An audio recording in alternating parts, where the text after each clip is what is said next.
Maintenant que des contenus ont été déposés, dans l'espace de cours et que des étudiants ont été inscrits dans notre classe, nous allons essayer de structurer un peu, celle-ci. Donc Teams va nous permettre en fait de créer toute une série de canaux, heu, pour structurer nos matières et nos publications. Alors, on a par défaut le canal général, mais j'aimerais en créer un nouveau. Donc pour cela, je vais cliquer sur les 3 petits points à côté du nom de mon équipe et je vais cliquer sur la deuxième option, ajouter un canal. Alors je vais ajouter un deuxième canal et pour structurer mon cours, je vais le structurer dans le temps. Donc je vais l'appeler semaine 1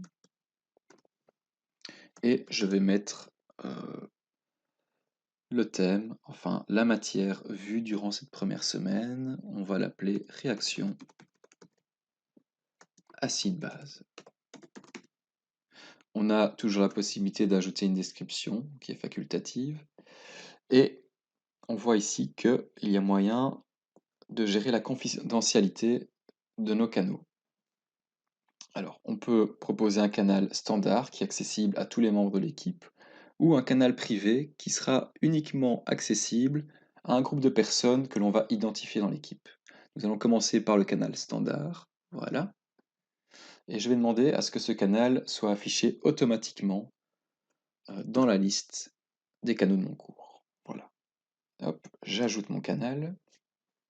Celui-ci est en cours de création et le voilà enfin produit. Donc on constate que lorsque l'on clique sur mon canal semaine 1 réaction acide-base, ça ressemble très fort à notre canal général.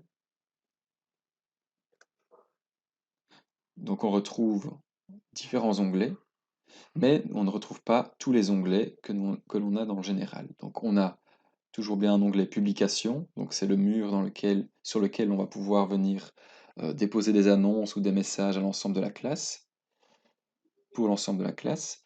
On a un deuxième onglet fichier, un deuxième endroit en fait où on va pouvoir déposer des fichiers relatifs à cette première semaine et à la matière réaction acide-base, et les notes par rapport aux devoirs. Donc ça c'est pour un canal standard, donc visible par tous les membres. On va maintenant créer un canal privé. Donc c'est le même chemin, les 3 petits points à côté du nom de mon équipe. Ajouter un canal. Je vais l'appeler ici par exemple salle des profs.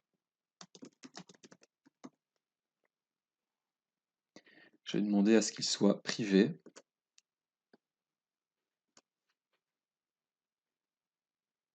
Et je vais maintenant pouvoir venir identifier les étudiants ou les enseignants que je voudrais injecter dans ce canal privé.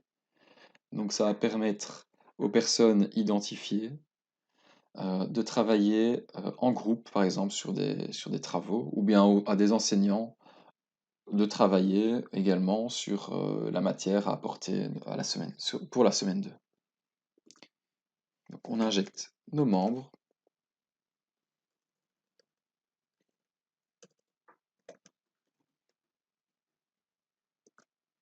Dans l'équipe et on ferme ensuite notre fenêtre. On constate que l'onglet salle des profs, ici juste en dessous du général, on lui a attribué un petit cadenas donc pour indiquer que c'est un canal privé. Donc maintenant que nos canaux sont créés, nous allons pouvoir les modérer. Donc c'est-à-dire que si par exemple dans le canal général, on n'a pas envie que nos étudiants puissent répondre à toutes nos annonces et à toutes nos consignes, et on voudrait que dans le canal général, uniquement l'enseignant vienne indiquer et vienne déposer des publications, on va pouvoir modérer ce canal en venant cliquer sur les 3 petits points qui sont en vis-à-vis du canal général. Donc je vois qu'à droite de général, j'ai 3 petits points, je clique dessus et je vais pouvoir gérer le canal. Si je clique sur gérer le canal, donc le petit engrenage, je vois qu'on a la possibilité de donner des autorisations. Et je vois qu'ici, par défaut, tout le monde peut publier des messages. Moi, j'aimerais, par exemple, que seuls les propriétaires, donc les propriétaires, ce sont les enseignants, puissent venir publier des messages. Voilà, j'ai sélectionné l'option. Et maintenant, je quitte le paramétrage en revenant cliquer sur mon canal. Et voilà, le paramètre a été enregistré. Donc tout ça est faisable sur n'importe quel canal. Donc par exemple, la semaine 1, je veux faire pareil. Je clique sur les trois petits points. Gérer le canal. Modération de canal, on va l'activer. Qui sont les modérateurs, on va dire, les propriétaires d'équipe, donc c'est-à-dire les enseignants. Et on va donner les différentes autorisations des membres. Une fois que c'est fait, on quitte, on revient sur notre canal. Et voilà qui est fait. Celui-ci est modéré.